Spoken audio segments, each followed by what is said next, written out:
35 years ago today, on April 3rd, 1982, Atari created National Pac-Man Day to celebrate Pac-Man coming to the Atari 2600. And today we're going to celebrate by reviewing Jr Pac-Man for the Atari 2600, featuring label art where Jr is breaking through the label art.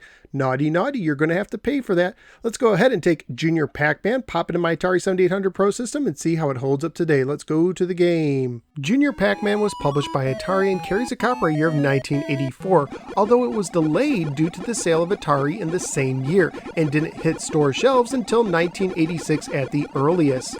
It is based on the 1983 arcade game by Bally Midway. The 2600 version was programmed by Ava Robin Cohen for GCC, the same company that made several of the silver boxed Atari games and also created the Atari 7800 system itself.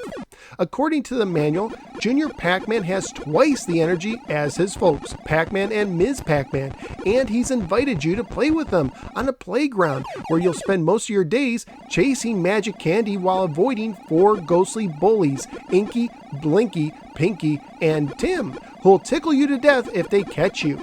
Jr Pac-Man is a maze game for one player only. Just like your typical Pac-Man game, you use a joystick to navigate a maze while eating pellets and avoiding ghosts, unless you eat an energy pill which gives you the temporary ability to eat the ghosts themselves. But now the maze is extra large and lacks tunnels. While the arcade version scrolled horizontally, the 2600 version scrolls vertically.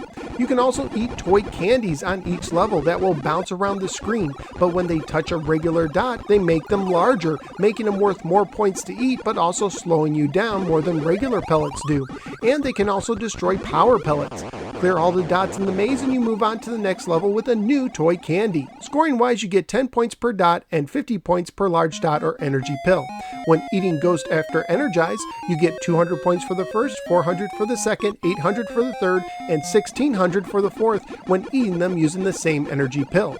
The value of the toy candy varies. You get 100 points for the first level tricycle, 200 points for the second level kite, 500 points for the third level drum, 700 points for the fourth level balloon, 1,000 points for the fifth level train, 2,000 points for the sixth level kitty, and 5,000 points for the root beer that appears on the seventh level and beyond. And the toy candies can appear multiple times on the same level. You also get an extra life at 15,000 points. When you start the game, you will see the tricycle toy candy. This will start your game with all 4 ghosts on the first level. Hitting the select button will show you 1, 2, or 3 teddy bears, indicating how many ghosts will be on that level instead of all 4. So selecting 1 teddy bear will give you 1 ghost, making it the easiest version of the game. If you continue to hit the select button, you will see different toy candies followed by more teddy bears. So basically you could start the game on any of the first 7 levels with anywhere from 1 to 4 ghosts. Graphically speaking, the game looks great with massive mazes, nice looking ghosts, and toy candies, and Jr himself not looking too shabby either. Sounds are very nice and Pac-Man-like, and each level starts with a different but wonderful sounding musical ditty. Family friendly wise, this is your basic family friendly Pac-Man game that would most likely get an E for everyone rating if released today. However, Mrs. Nosware did find it a little disturbing when I ate a kitty toy candy, since it basically looks like Jr just ate a cat. At the time of my research on eBay, loose copies were typically going for $6 to $10, complete copies for $11 to $13, and new copies were typically going for $13 to $19, including shipping. So what did I think of Jr Pac-Man? This is a pretty amazing 2600 game. It looks and sounds great, and it's amazing how big the mazes are. Get it? Amazing. But it's also hard. The controls can be picky, as there were many times I thought I turned in time, but it didn't register, leading to my demise. And the ghosts are relentless. I wish the game had an easier setting with all 4 ghosts, as I never even made it past the first level with all 4. Personally, I found just having 2 ghosts per maze was challenging enough. The ghosts also recover very quickly from the energy pills, making them almost useless past the first few levels. I also miss having tunnels. But with all that being said, the game is still very fun, and I like the fact that you can start at any level and select how many ghosts you want, and I found myself wanting to play it again and again, even if I chose to just go with 2 ghosts most of the time. So where am I going to rank Jr Pac-Man?